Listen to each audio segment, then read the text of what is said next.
Aloha and welcome to Kenpo Conversations by the Campfire with Scott Higgins here at Cold River Campground up in Mineral King, which is part of Sequoia National Park. And it's cold as I don't know what to say. It's pretty cold up here, but we have a good campfire going. So now what I would like to ask you, Scott, here, after I've shown a picture of Cold River, is what your thoughts are on proper body alignment. Proper body alignment. Yeah, these are some of our Kenpo terms.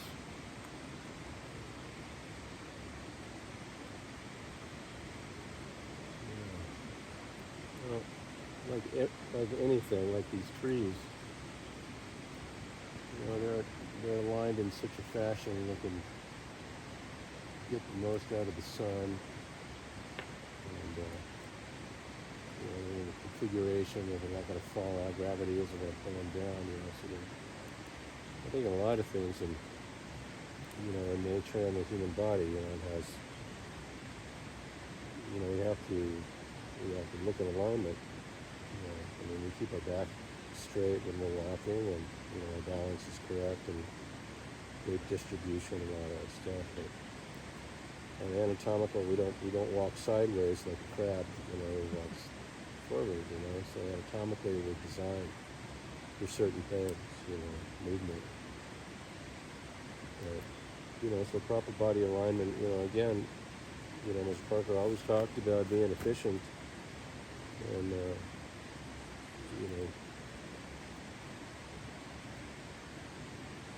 so, like in a lot of these things, in the basics, just in the punch, the wrist needs to be in a certain fashion, straight, the knuckles have to be pointed, your body has to be in an alignment for, number one, not to hurt itself, and also that you can have maximum effectiveness. So, when you're doing a lot of these techniques, again, it always comes from your base. If your base is not like these trees, if those roots are not out at a certain position, you can't have all roots going in one direction and nothing on the other side. The tree would fall over. So it's spread out, just like our stances are and our footwork. Like the neutral bow, you have the triangulation of your footwork, and then coming up from there, your knee position, your knees are bent, of course, back is straight, hips are underneath you, so you have this alignment, and then what you can do from there, that's where you have to start. The alignment needs to start from the base, from your feet, up.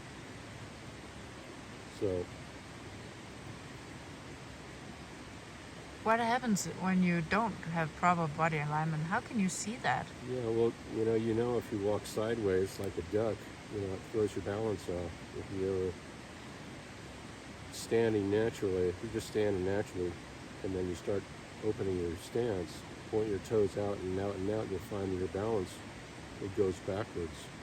Your center of gravity will go backwards. So it's going to throw off your balance. And,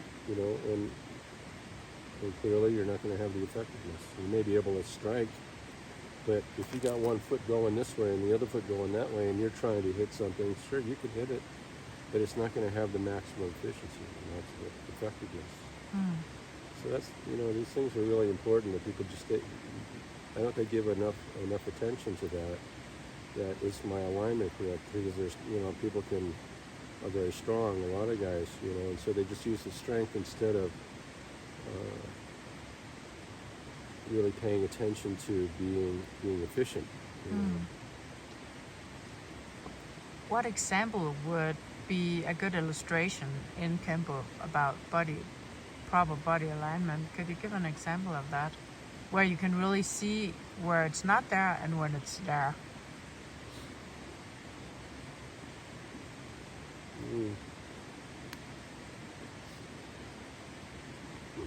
I'm just thinking, I'm asking because sometimes I don't feel like I have proper body alignment, honestly. Well, a lot of it, it's in any of these techniques, you look at the technique, and really what you need to do, the techniques themselves, or the sequence of the technique itself, is a series of basics, as we know. And there are a series of techniques. So if you're, like I say, if you're punching here, if your wrist is down, if it's over here, it's not going to have the effectiveness. If you're punching and your elbow is out here, okay. So it's really in the application of your techniques. You look at that as a whole, and then again, going from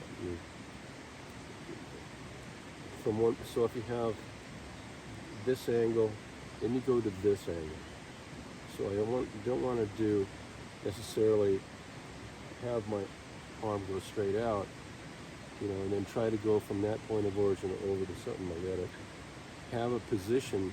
All these, you go from one position to the next to the next. They call it multiple points of origin, right? That now you're in a new position, but you have to look at your position, make sure you're balanced, make sure your shoulders are correct, your hips are correct, your alignment is in there so you're having maximum efficiency on any of these things, whether it's the guy's grabbing, you're stepping in doing an uppercut, or you're stepping back and blocking, or you're stepping back and blocking to the outside. All of these things, your body absolutely needs to be aligned. If you don't have proper alignment and you're trying to do like shielding hammer, and that's what I test a lot of students with, is that technique that they think that they have the alignment, but really they don't. And you have to test these things to make sure that they're working for you. But proper body alignment. If you don't have proper alignment, you can get the technique done.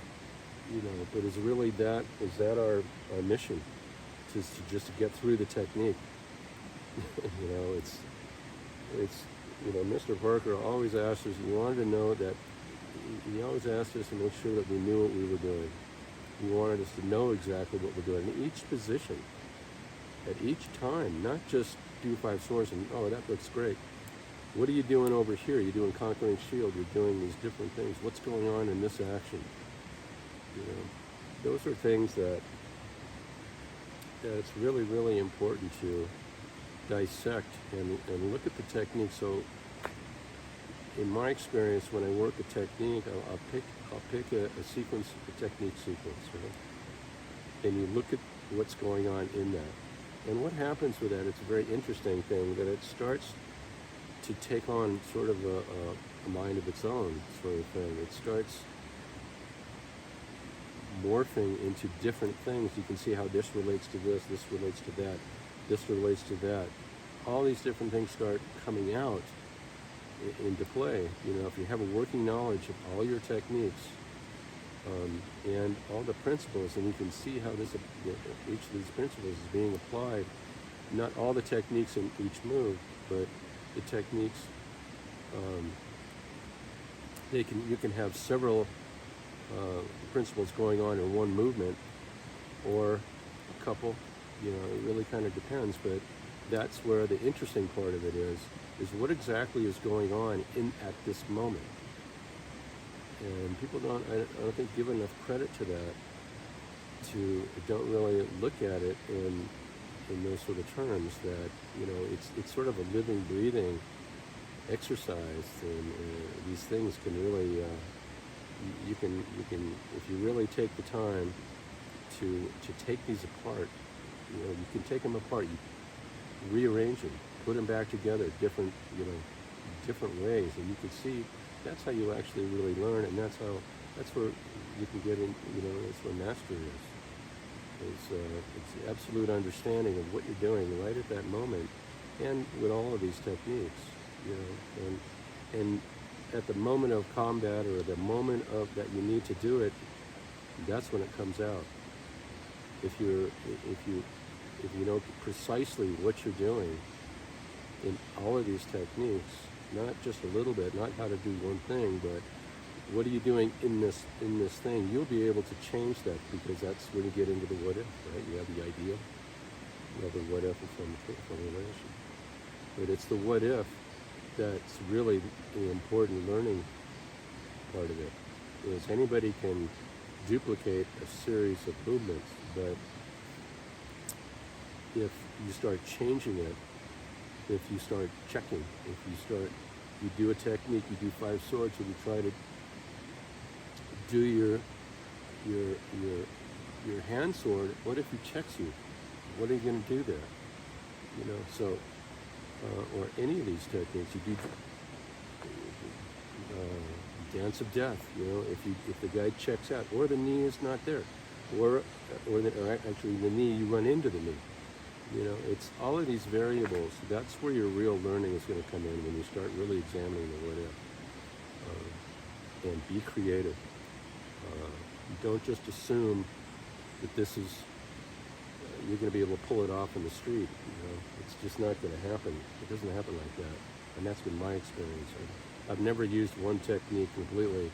I've used little bits and pieces of things. You know, that worked at the time that I needed at that moment. So. You were talking about that you can check your form, that you can check your body alignment when you are practicing your forms in Kenpo. Yeah, you always do that.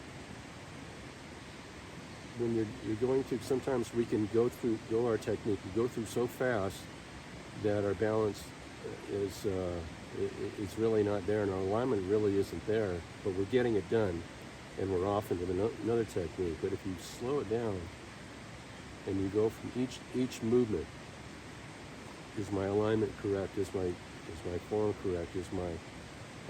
Do I have maximum effectiveness with this strike? And then you have somebody test it at each point, and you'll find that many times that you're going so fast that your body is not able to catch up to your hands. The hands can outspeed your body. You know? So you've got to sometimes slow your hands down so your body can catch up to what's going on, because if you don't have the body behind your hands, you're not going to be as effective. Yeah, that was very helpful for me when you told me to slow down and check every movement, that it can stand alone and I don't fall. I really believe that. I think that each movement in those techniques, whatever it is, should be able to stand on its own, by itself. You know, because that's the way it is. You may just be able to get one thing off, or get something else off.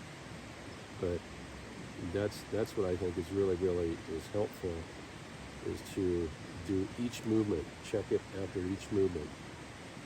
Now certainly some of these things, you know, you have a continuous motion, but you can still do it regardless, okay? Because guys will, you know, you go through, you do it all so fast, and you think it's really good, but at the end of it, you know, you can feel you're a little off balance, you're a little, you know, so at what point, you know, are you over rotating? Are you overreaching? Are you doing any of these things that can throw your center of gravity off in any direction? Yeah. The last thing that comes to my mind is also that you're talking about, as part of proper body alignment, to have the body behind and to use, like in a strike, to use the sides of the body and everything. So what's your thought on that?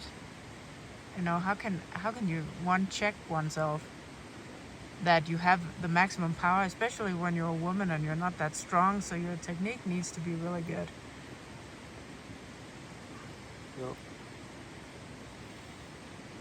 certainly you need somebody to help you. Very common, one of the things that I always check is the basic reverse punch. If you do a basic reverse punch and you lock it out and you have a forward bow, as we have alignment with our wrists, shoulders, hips, rear leg, all that. Have somebody push on and get some resistance. That'll tell you instantly whether you have proper alignment or not. You know? So if you take those different movements, again, in the sequence, take the sequence apart, look at each move, make sure that this is where it should be. You know, whatever movement that you're doing, and have somebody test it. Get up and you'll see, you'll find out exactly whether your hip alignment is correct, whether your foot position is correct, and then you adjust a little bit, and then you'll find your center, you'll find that optimum alignment that just seems to work the best. You know, everybody. So. Great. Thank you so much. 好了哇。